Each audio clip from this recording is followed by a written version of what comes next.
나무가 이르다라는 말씀 제목으로 우리가 마태복음 21장 18절부터 22절까지의 말씀을 우리가 살펴보았습니다. 자, 오늘 이제 예수님께서는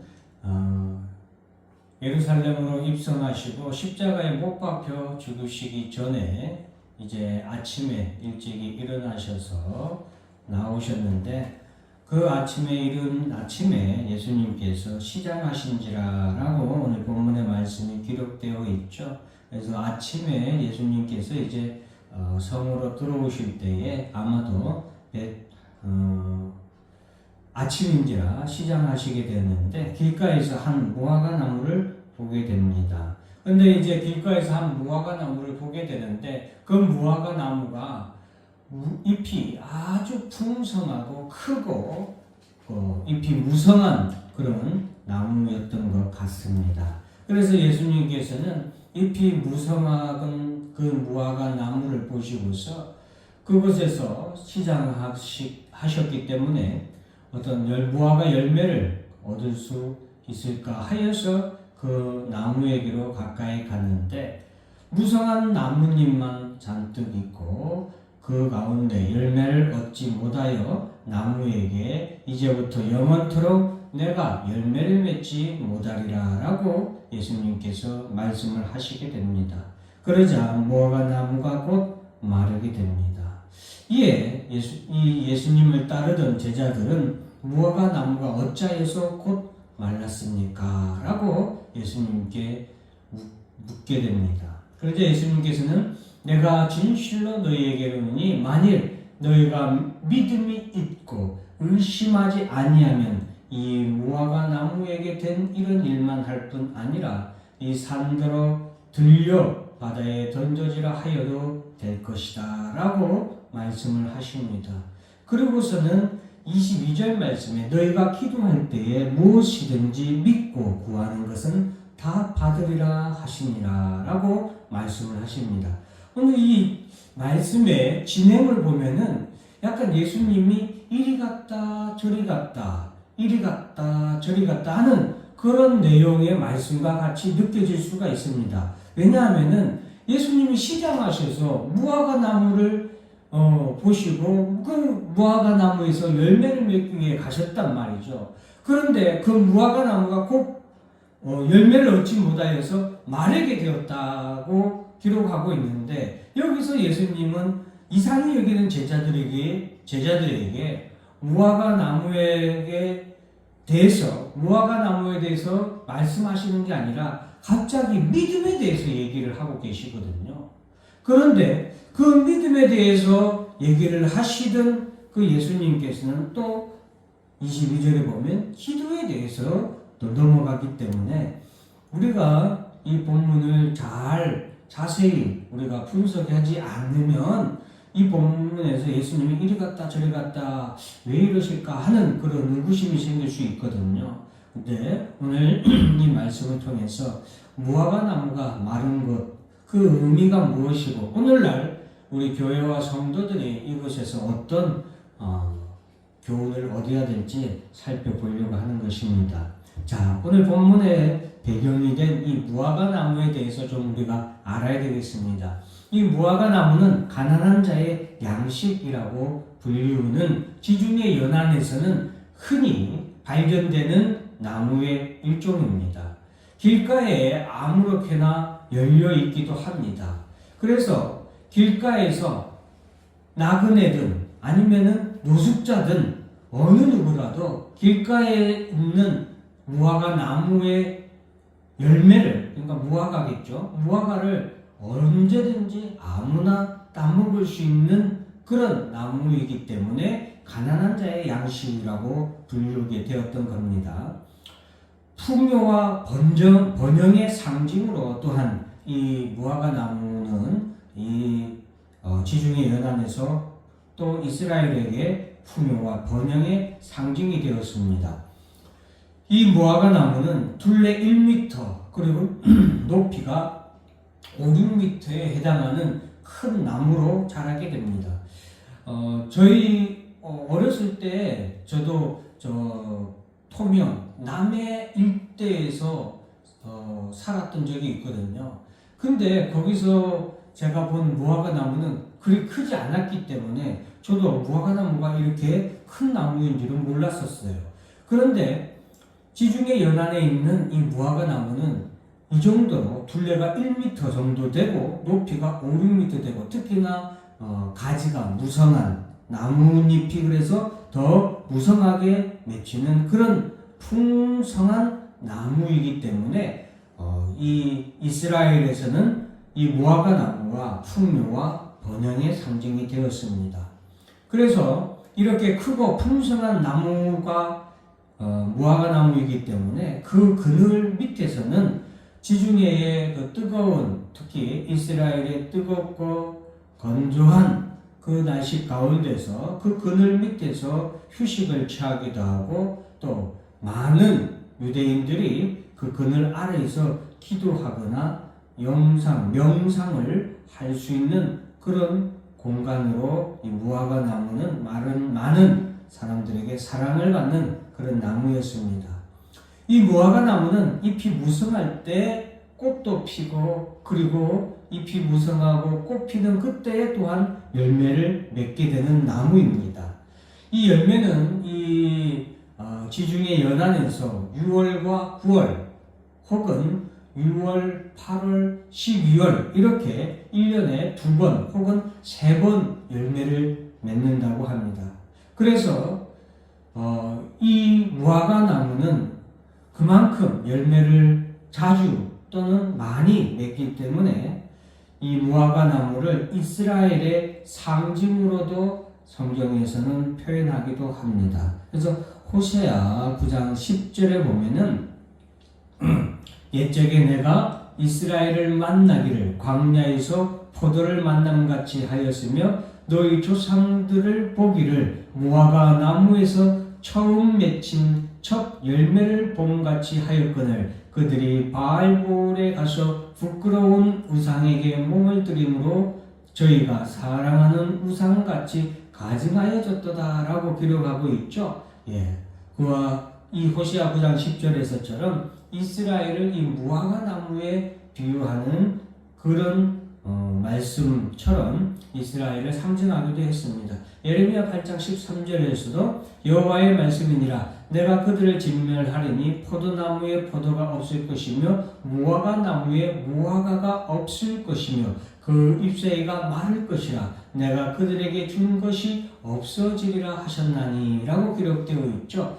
어떻게 보면 예레미야 8장 13절의 말씀을 오늘 예수님께서는 무화과 나무가 마르는 이 사건을 통해 우리에게 그리고 그 당대의 이스라엘 백성들에게 유대인들에게 경고의 메시지를 전한 것이고 제자들에게는 그 경고의 메시지를 말씀을 통하여서 제자들에게는 준비하는 예비하는 모습 갖추라고 말씀 교훈을 주신 것이라고 생각할 수도 있겠습니다. 이렇게 이스라엘을 상징하는 것으로서 무화과 나무가 이렇게 성경에 여러 번 표현하고 있는데요. 오늘 예수님이 예루살렘 성전에 이렇게 입성하셔서 무화과 나무를 만났던 시기는 한 4월 정도 됩니다. 그렇기 때문에 6월이 되려면 아직 좀 기간이 남았죠. 그런데 시장하신 예수님이 그 성으로 들어가실 때에 이 무화과 나무는 마치 자기가 열매가 있는 것처럼 잎이 무성하였다 이 말이죠. 그래서 예수님이 그 잎이 무성한 무화과 나무를 보고 열매가 있나 하고 갔던 것이고 그 무성한 잎만 보았을 뿐 예수님은 열매가 없는 그 무화과 나무를 통하여서 내가 이후로는 영원히 열매를 맺지 못한다는 말씀을 하신 거죠. 마치 예레미야 8장 13절 말씀처럼 예수님께서는 그렇게 말씀을 하신 거예요. 그래서 내가 영원토록 내가 열매를 맺지 못하리라 라고 하신 그 말씀대로 무화과가 곧 마르게 되었다. 이 말씀. 그래서 이 말씀을 통하여서 예수님은 그 당대의 이스라엘 백성, 유대인들의 예배의 모습이나 그들의 신앙적인 것에 있어서 그들이 무화과 나무와 같이 열매가 없는 유대인의 어떤 예배 제사의 모습과 그리고 신앙의 삶을 예수님께서는 비유하신 것이죠. 그래서 이 말씀을 통해서 우리가 얻을 수 있는 교훈은 제사, 즉 형식적인 예배를 드리는 이스라엘 백성에 대해서, 그리고 경건의 모양은 있으나 경건의 내용은 없는 이스라엘 백성들, 유대인들의 예배의 생활, 제사, 이런 제사 등을 예수님께서 꾸짖고 계시는 말씀이라고 할 수 있겠습니다. 여러분, 무화과 나무가 마르는 것은 언약의 상징을 나타내기도 하는 겁니다. 이 무화과 나무는 마르는 것 자체가 상징이란 게 아니라, 이 무화과 나무는 이스라엘 백성들이 가나안 땅을 정탐할 때에 정탐꾼들이 이 가나안 땅을 두루 정탐하면서 가나안 땅이 얼마나 비옥한 땅인지, 그것이 얼마나 축복의 땅인지 그 증거물로 가져온 것 중에 하나가 바로 이 무화과 나무였거든요.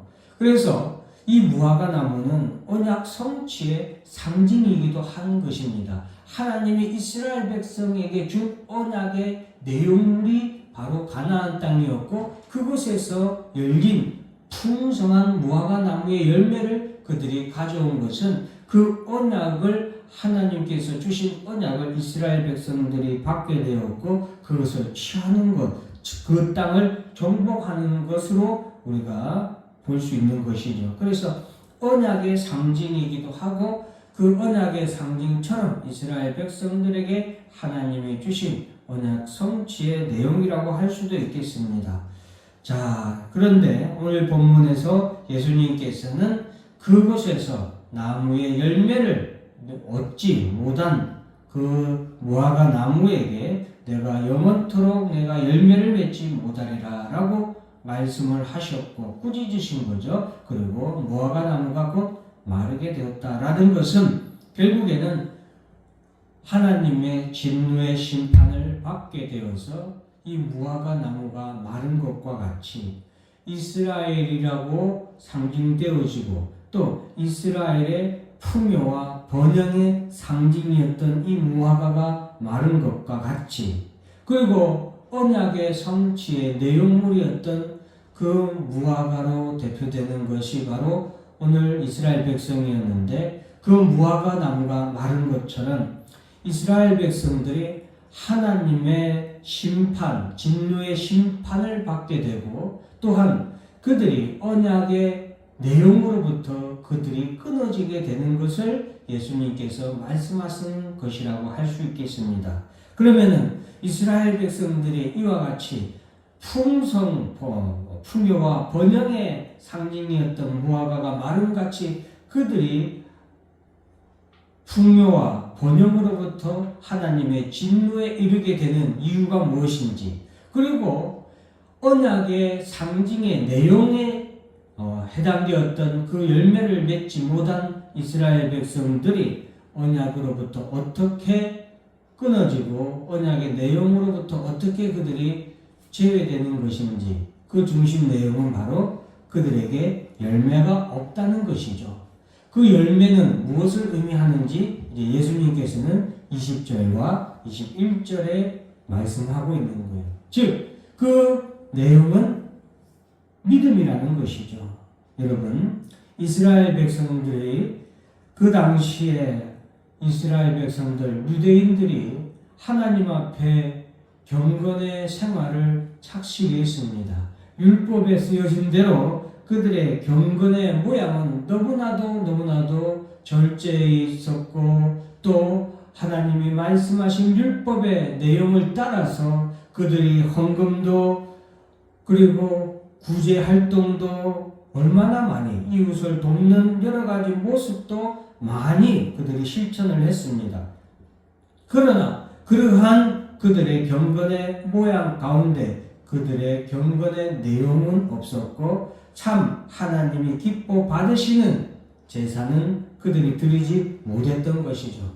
그런 이스라엘 백성들의 제사, 예배, 그리고 경건의 삶에 대해서 예수님께서는 너희는 이 잎만 무성한 무화과 나무와 같다라고 말씀하고 계신 것이고, 그러한 잎만 무성한 무화과 나무는 비록 지금은 시기가 아직 조금 이르다고 했잖아요. 그래서 아직 열매를 거둘 시기는 아니지만 그 잎만 무성한 무화과 나무를 예수님께서 꾸짖으시고 그 나무가, 무화과 나무가 마르게 되는 것처럼 너희가 열매가 없는 너희의 지금 모습 이대로 너희가 계속된다면 결국에 너희는 하나님의 진노에서 면할 길이 없다라는 것을 예수님께서는 말씀하고 계시는 겁니다.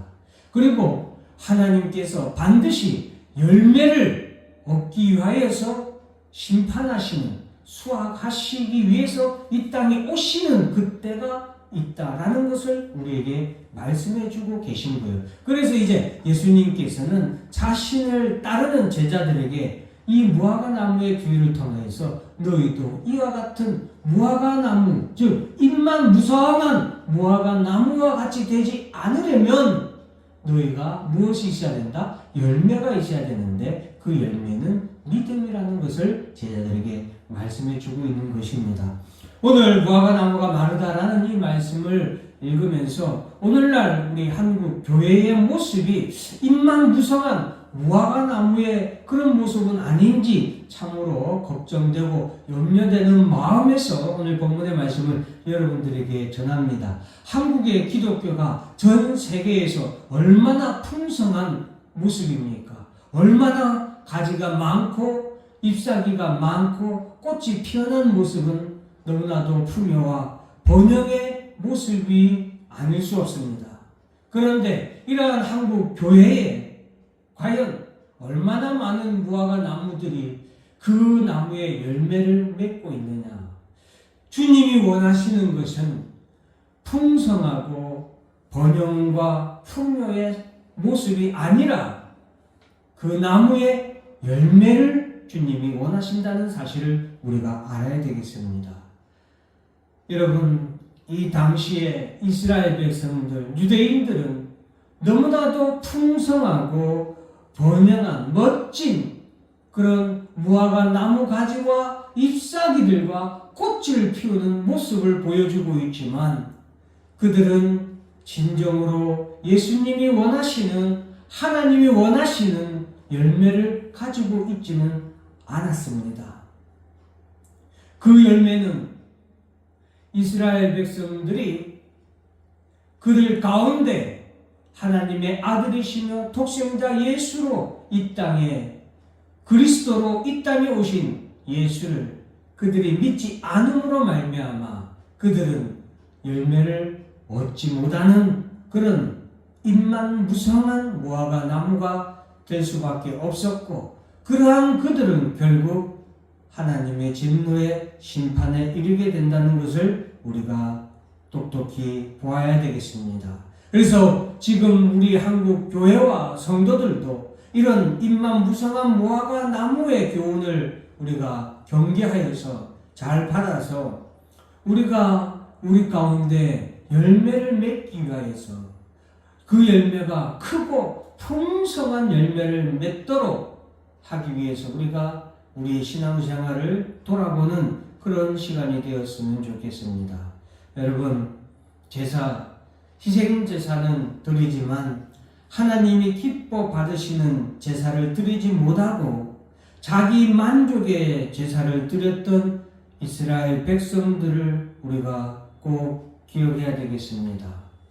하나님의 아들이시요 예수가 그리스도이심을 믿는 믿음으로 그들이 예수를 영접하지 못하고 드리는, 하나님 앞에 드리는 그들의 제사는 경건의 모양은 있지만 경건의 내용은 없고, 제사의 모양은 있지만 하나님이 기뻐 받지 아니하시는 제사라는 것. 가인과 아벨이 똑같이 하나님 앞에 제사를 드렸지만 가인의 제사는 하나님께서 받지 않으셨고 아벨의 제사는 하나님께서 받으셨다는, 우리가 잘 아는 그 하나님의 말씀을 우리가 꼭 기억해야 되겠습니다. 어떤 분들은 가인이 하나님 앞에 정성껏 제사를 드리지 않았다고 곡해하시는 분들도 계신데 그렇지 않습니다. 가인도 자신의 소산물 중에서 좋은 곡식으로 하나님께 드렸습니다.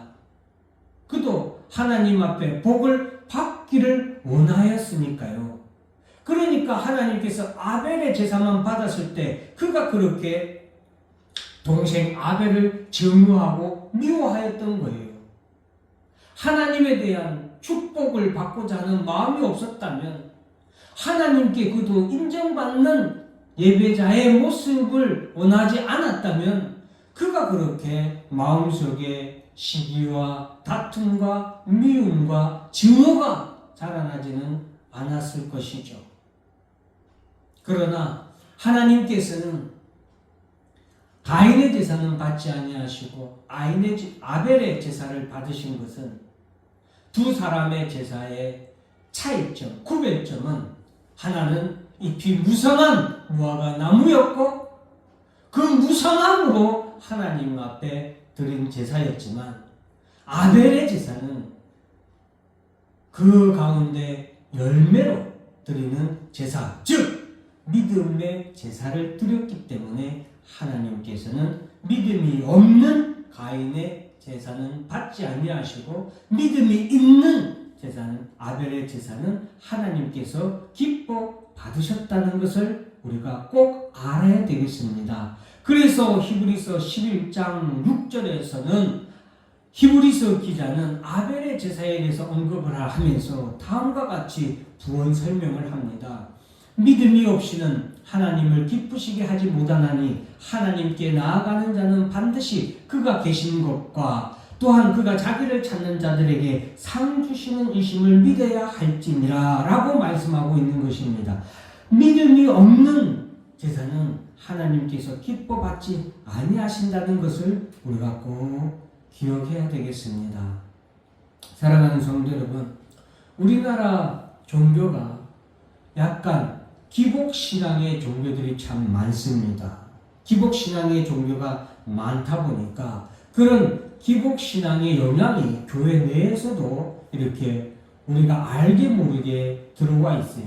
그래서 교회에서 이런 경우에 말씀을 하는 경우가 있는데 우리가 기도를 했는데 하나님께서 받지 않으시고 하나님께서 아직 응답하지 않은 것은 여러분의 기도가 정성이 부족해서 그렇습니다 라고 말씀하시는 경우가 참 많습니다. 정성이 부족해서 하나님이 그 기도를 받지 아니하시고 또 여러분이 그 기도의 응답을 받지 못했다는 그런 말씀을 들을 때가 있는데 전혀 그렇지가 않습니다. 하나님이 기뻐 받으시는 기도는 하나님이 기뻐 받으시는 예배는 하나님이 기뻐 받으시는 제사는 믿음으로 드리는 기도, 믿음으로 드리는 예배, 믿음으로 드리는 제사이기 때문에 우리가 그 믿음이 없이 드리는 기도, 믿음이 없이 드리는 예배 제사는 하나님이 받지 않는다는 것을 기억해야 되겠습니다. 마치 무당이 굿을 하면서 그 굿을 보러 온 무당에게 굿을 요청한 사람에게 10만원짜리 부족으로는 정성이 부족하니까 100만원짜리 부적을 붙여야 될 것 같다. 아니면은 굿 하는데 이거는 좀 안 되니까 더 큰 굿을 버려야 되겠다 하면서 100만원, 1000만원짜리 부적, 1000만원짜리 100만원, 1000만원짜리 살풀이를 해야 된다라고 하는 그런 내용과 동일한 것이 바로 정성이 부족해서 그런다라고 말하는 것과 같은 그런 기복신앙적인 그런 신앙의 모습이라고 할 수 있겠습니다. 절에서도 108배 안 드리고 3000배 드려야 내가 소원을 이룬다라는 그런 잘못된 교훈을 우리에게 말하는데 우리 교회 내에서도 그런 잘못된 신앙을 가져서는 안 되겠습니다. 여러분, 엘리야와 850명의 바알 선지자 그리고 아세라 선지자들의 대결을 우리는 꼭 기억해야 되겠습니다. 엘리야와 바알의 선지자, 아세라의 선지자가 그들이 섬기는 신에게 제사를 드리죠. 바알과 아세라의 850명의 선지자들은 그들이 섬기는 바알에게 소리내어서 기도합니다. 아침부터 낮까지 바알의 이름을 불러 바알이여 우리에게 응답하소서 하나 아무 소리도 없고 아무 응답하는 자도 없으므로 그들이 그 쌓은 제단 주위에서 뛰놀더라. 여러분 850명이 여러분 제사를 드리면서 그곳에서 기도하는 그 강도가 얼마나 크고 얼마나 웅장하고 얼마나 화려했겠습니까? 그와 반면에 엘리야는 혼자서 드리는 제사고 혼자 드리는 기도였지 않습니까? 너무 비교되지 않습니까? 정오에 이르러는 엘리야가 그들을 조롱하여 큰 소리로 부르라, 더 크게 기도해라. 그는 신인즉 묵상하고 있는지 혹은 그가 잠깐 나가는지 혹은 그가 길을 행하는지 혹은 그가 잠이 들어서 깨어야 할 것인지 더 크게 더 정성껏 너희가 기도해야 된다. 예, 제사를 드려야 된다 라고 말하니까 28절에는 이에 그들이 큰 소리로 부르고 그들의 규례를 따라 피가 흐르기까지 칼과 창으로 그들의 몸을 상하게 하더라. 얼마나 격렬하여 얼마나 열정적으로 뜨겁게 피까지 흘려가면서 그들이 그들의 신에게 제사를 드립니까? 제가 말씀드리는 것은 정성으로 드리는 뜨겁게 드리는 그런 기도나 제사가 아니라 무엇으로 드리는 믿음이 없이는 하나님을 기쁘시게 하지 못한다는 사실을 여러분들에게 말씀을 드리는 겁니다. 사랑하는 성도 여러분, 주님이 제자들에게 이제 떠나가시는데 제자들에게 말씀하시는 것은 믿음으로 너희가 하면 하나님께서 그 믿음으로 드리는 제사를 기도를 하나님께서는 반드시 받으시고 그 믿음으로 드리는 기도할 때에 너희가 무엇이든지 믿고 구하는 것은 다 받을 것이라고 우리에게 말씀해주고 제자들에게 말씀해 주시는 것입니다. 사랑하는 성도 여러분, 우리가 지금 이 시대에 무엇을 가져야 되는가? 우리가 코로나 기간 이후에 한국 교회에 큰 바람이 불지 않았습니까? 큰 바람이 불러서 수많은 교회들이 그 코로나 기간 이후에 얼마나 많은 교회들이 폐쇄가 되고 또 대형교회, 중형교회, 그리고 작은 소형 미자립교회, 개척교회 할 것 없이 얼마나 많은 성도들이 교회를 떠났는지 우리가 꼭 기억을 하면서 오늘날 우리가 무엇을 위해서 이 교회에서 우리가 무엇을 준비하며 살아야 되는지 주님의 이 무화과나무가 마르는 이 내용을 통하여서 우리가 경계하며 살아야 되겠습니다. 믿음이 없이는 하나님을 기쁘시게 할 수 없다라는 그 사실 꼭 기억하시고 사랑하는 성도 여러분, 오늘도 이 믿음을 위하여서 우리가 더 굳건히 세워지는 성도와 그런 교회가 되기를 주의 이름으로 축원합니다.